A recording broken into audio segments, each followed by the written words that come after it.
വിശദമായ മെമ്മോറാണ്ടം സംസ്ഥാന സർക്കാർ തയ്യാറാക്കി കേന്ദ്രത്തിന് സമർപ്പിച്ചു. എല്ലാ കണക്കുകളും എസ്റ്റിമേറ്റ് ഇട്ടുകൊണ്ട് കൊടുത്തു.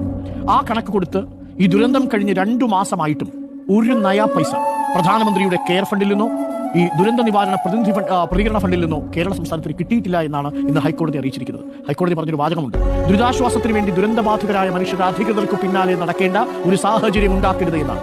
ഇതാണ് നമുക്ക് കേന്ദ്രത്തോടും ചോദിക്കാനുള്ളത്. അങ്ങനെ ഇനി ഈ മനുഷ്യർ പിന്നാലെ നടക്കണമോ? ഇങ്ങനെ നടന്നില്ലല്ലോ. നമ്മുടെ മുന്നിൽ കണക്കുണ്ടല്ലോ. ഇന്നിപ്പോ ദുരന്ത നിവാരണ പ്രതികരണ നിധിയുടെ കണക്ക് പുറത്തു വന്നിട്ടുണ്ട്. വിവിധ സംസ്ഥാനങ്ങൾക്ക് കൊടുത്ത വിഹിതം, ആ വിഹിതം ഒന്ന് എടുത്തു നോക്കിയാൽ ആ കണക്കിലെ വ്യത്യാസം നമുക്ക് മനസ്സിലാവും. മഹാരാഷ്ട്രയിൽ കൊടുത്തത് 1492 കോടി രൂപയാണ്. ഒരു മെമ്മോറാണ്ടവും ചോദിച്ചില്ല കേട്ടോ. ആന്ധ്രാപ്രദേശിൽ കൊടുത്തത് 716 കോടിയാണ്. മെമ്മോറാണ്ടം വേണ്ടി വന്നില്ല. TDPയുടെ ഒരു നോട്ടം മാത്രമേ വേണ്ടി വന്നു. ബീഹാറിൽ കൊടുത്തത് 685 കോടിയാണ്. നിതീഷ് കുമാർ ഒന്ന് നോക്കിയതേ ഉള്ളൂ. ഗുജറാത്തിൽ കൊടുത്തത് 600 കോടി രൂപയാണ്. അവിടെ നോക്കിയത് പോലുമില്ല എന്നതാണ്. ഒരു പഞ്ചായത്തിലെ 3 വാർഡുകൾ അപ്പാടെ ഒലിച്ചുപോയി. ഈ 678-ലധികം വീടുകൾ പൂർണ്ണമായും ഭാഗിക